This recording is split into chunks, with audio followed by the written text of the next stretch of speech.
In 2024, in the American countryside, Larry was driving with his wife Joan to their son's home. The two had been married for over 60 years and had gone through many hardships. Now they were both grandparents. Today was their great-grandchild's first birthday celebration. Before entering the house, Larry helped Joan adjust her sleeves to cover the dodging tattoo on her left hand. Joan had been diagnosed with advanced cancer some time ago. But Larry didn't want to spoil the children's happy day with such news. Before the family gathering officially began, Larry sat aside eating some snacks. At that moment, the child from his second son's family brought out an old photo, Joan's wedding photo with her first husband Luke from over 60 years ago. However, Luke had died in battle not long after they got married. The beautiful couple in the photo drew many compliments from the children, but after just a quick glance at the photo, Larry choked on a snack and lost consciousness. When he woke up, Larry found himself on a train, but he could remember when he had bought the ticket or where his wife and family had gone. Filled with confusion and panic, he got off the train with the crowd before. Each deceased person had 7 days to carefully consider their final destination. Those who arrived at the transit station returned to the happiest state of their lives. Most of them reverted to their 20s or 30s, and Larry was no exception. Returning to youth would be a dream come true for many people, let alone gaining eternal life. However, this gift that others coveted brought Larry no joy at all, because his wife Joan was still alive and needed his care. Joan was elderly and seriously ill. What she needed most at that moment was human companionship. Larry couldn't bear to leave her, so he didn't decide immediately which eternal world to choose. After Anna, the coordinator, left, Larry went out of the temporary room where he was staying and started chatting with the bartender at the station bar. He learned that the bartender was also a deceased person who had chosen to stay and continue working and living there. Could that mean he could also wait for Joan at this transit station? The next morning, Anna urged Larry to make his choice again. Larry took the opportunity to ask if those who stayed at the transit station to work all shared the bartender's reluctance to go to the eternal worlds. Why would they make such a choice? Anna explained that some of those Larry believed he knew best what Joan liked, so in the end he chose a world filled with bright sunshine and gentle waves lapping on the beach. However, just as Larry was about to go downstairs to take his vehicle and leave, on the escalator going up, he saw his wife Joan, who had just arrived at the transfer station. Just like Larry, Joan had also regained her youthful appearance. With the explanations from both Larry and Anna, Joan quickly understood the situation and was overjoyed to be able to be with her husband again. As they shared their feelings for each other, another coordinator from the afterlife, Ryan, suddenly appeared and pulled Joan aside, saying that there was a client who had been waiting for her for 67 years. Following Ryan's gaze, Joan saw a handsome man emerging from the crowd, and that man was her first husband, Luke. Countless memories flooded back into her mind, overwhelming her. They hadn't separated because of some absurd betrayal. It was the mercilessness of war that had taken Luke's life. Joan fell into deep sorrow, and it took her a long time to recover from that shadow. Now, more than 60 years later, she was able to reunite with the person. If she had only met one of them, she might have been able to handle it calmly. But faced with both of her husbands appearing at the same time, what choice should she make? One was her first husband who had waited for her for 67 years and carried the intense love of her youth. The other was her current husband who had been by her side for most of her life. Both of these men had left a profound mark on her life, and Joan didn't know what to do. Coordinator Ryan, seeing her distress, took her to a guest room provided by the sponsors to rest. Ryan believed that Joan would make the right choice.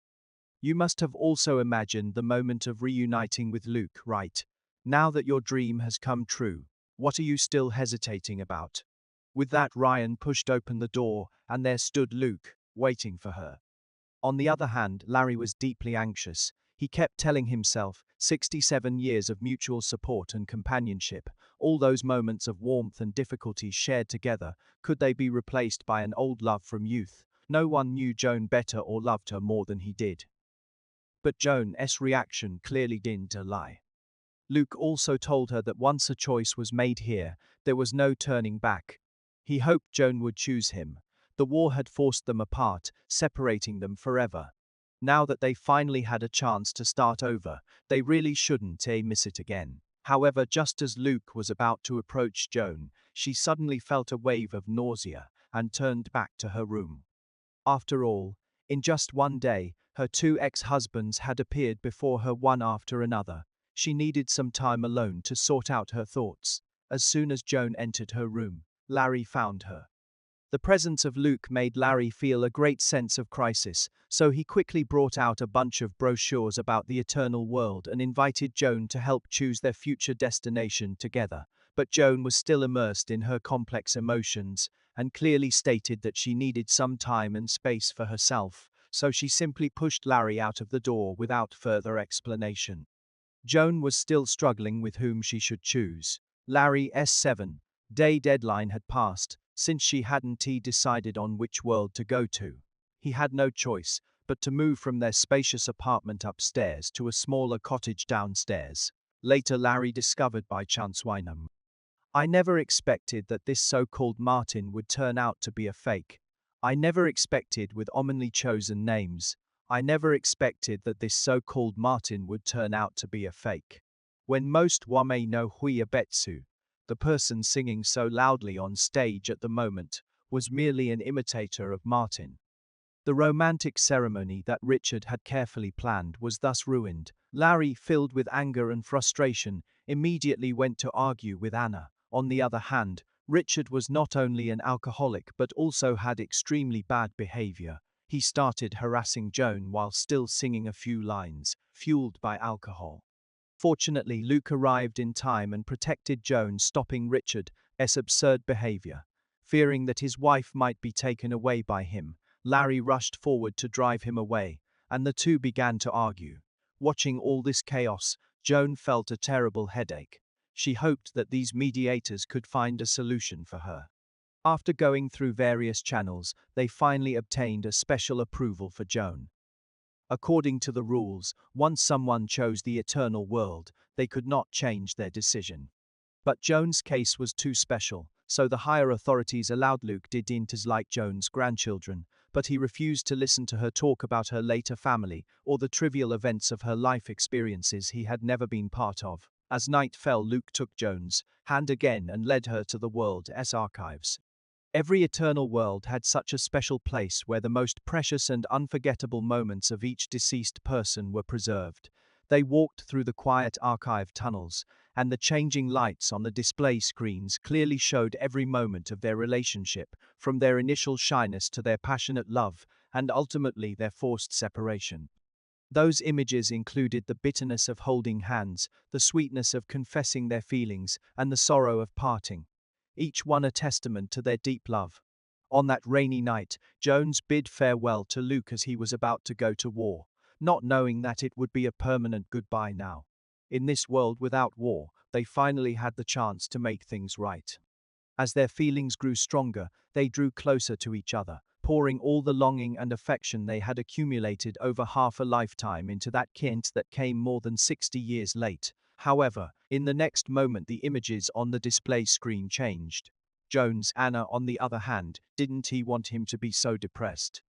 After all, it should have been you and Joan who loved each other until old age. You should cheer up and think about why you got together in the first place. Anna's words helped Larry realize that perhaps what he needed to do was not to compare, but to revive the bond and love that once existed between Joan and him. She knew who to turn to: Karen, her wife's best friend who had just passed away a few days earlier. Under Anna's guidance, Larry knocked on Karen's door. Unusually, Karen appeared as an elderly woman because her husband had died when she was 72, and it was then that she truly experienced unprecedented freedom and happiness.